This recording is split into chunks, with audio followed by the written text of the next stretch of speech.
Now, my first guest today, Oksana Kukurudza, is from Ukraine, now living in New York. She was part of an Australian-based book, Going Against the Grain, where a series of extraordinary stories are placed within one story. And Oksana joins me to discuss her part in this exciting project. Oksana, thank you so much for joining us.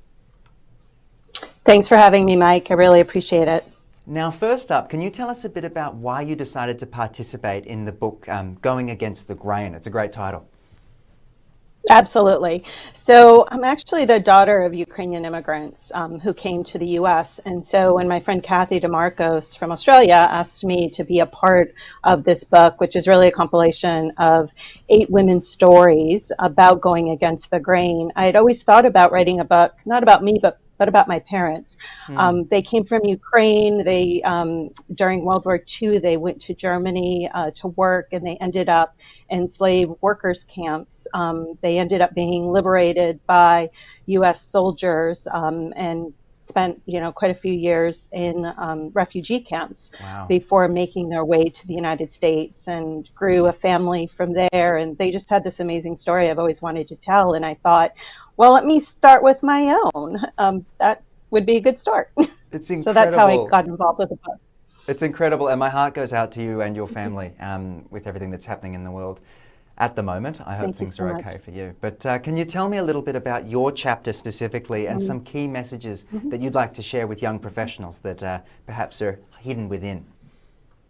Sure. So the title's Going Against the Grain, and I thought, what a better context or story than to write about the daughter of the immigrant story, which pretty much every day, if you're in the US or if you're in Australia or anywhere in the world where you might be an immigrant, you're going against the grain every day. And so for me, it was very much a story of kind of living in 2 different worlds and not really feeling like I belonged. So at home, it was very much of a Ukrainian household. And then when I was out, in school, et cetera, it was very much of an American world. And so I really didn't feel that I belonged in either. And so my story is really about a journey of finding myself and belonging. And one of those stops along the way was an opportunity to work in Ukraine for a year and a half, 18 months, in the city of Kiev. And it was right after, it was in the mid-90s, so it was right after Ukraine became an independent country. And I really got to know the people and how they're stoic, how they're resilient. They were trying to find themselves because they were caught between being Soviet, Russian, Ukrainian, etc. And I just worked with some amazing people. And in terms of messages from what I learned in finding myself and learning some great management skills there is, one, it's important to be authentic and be yourself. It's fine not to know who you are right away. You can start your own journey and figure that out. And thirdly, there's just a lot of power in people, and it's important to harness that power. And then lastly, go against the grain. I mean, I think in today's times, we should be going against the grain more and more. An incredible experience there. And you touched on your experience during the mid-1990s. Can I ask, Oksana, how is the current situation in Ukraine impacting you, if you're okay to touch on that one? Absolutely. I mean, there isn't a day I don't think about it. I mean, my life has just turned upside down this past week. While all of my immediate family is here in the U.S., I do have extended family, cousins, etc. Luckily, they're in Western Ukraine near Lviv, so they're safe for now, but they're dealing with the refugee crisis there.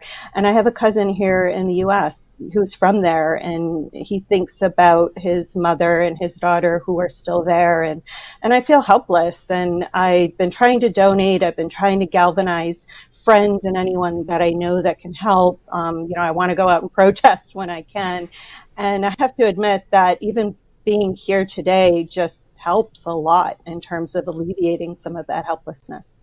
I'm really glad that I can be a small part of your journey in discussing this sort of stuff. And have you been surprised by the response of the Ukrainian people during this incredibly terrifying time? I've seen so much support and so much positivity. You were talking about donations and things. I've seen charities rise up, people rise up incredibly. Has any of this surprised you?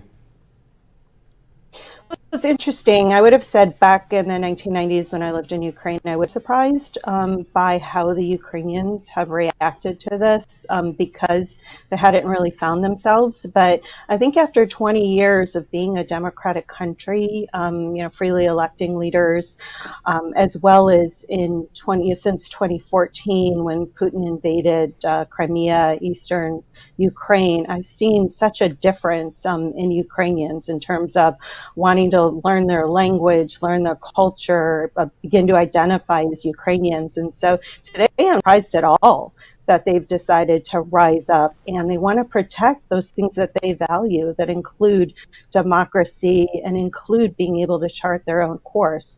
So no, I'm not surprised today at all. And I'm just so proud of them.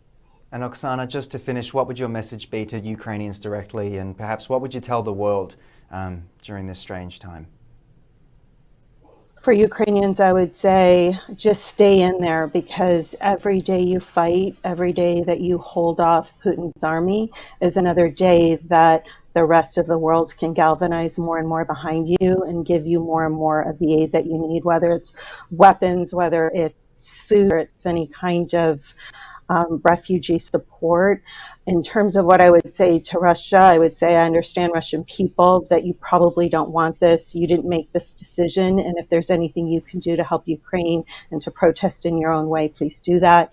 And then for the rest of the world, I would say Kiev is a beautiful city and Ukrainians have an amazing culture that's longer than 1,000 years old. And we need to protect it and we need to do everything we can to support them, help the country and try to help them win this war. Absolutely. Oksana Kukurudza, thank you so much for joining us on the program. And Against the Grain is that book there. I'll see you again soon. Be well and stay safe. Thank you. Thank you. And thank you for having me.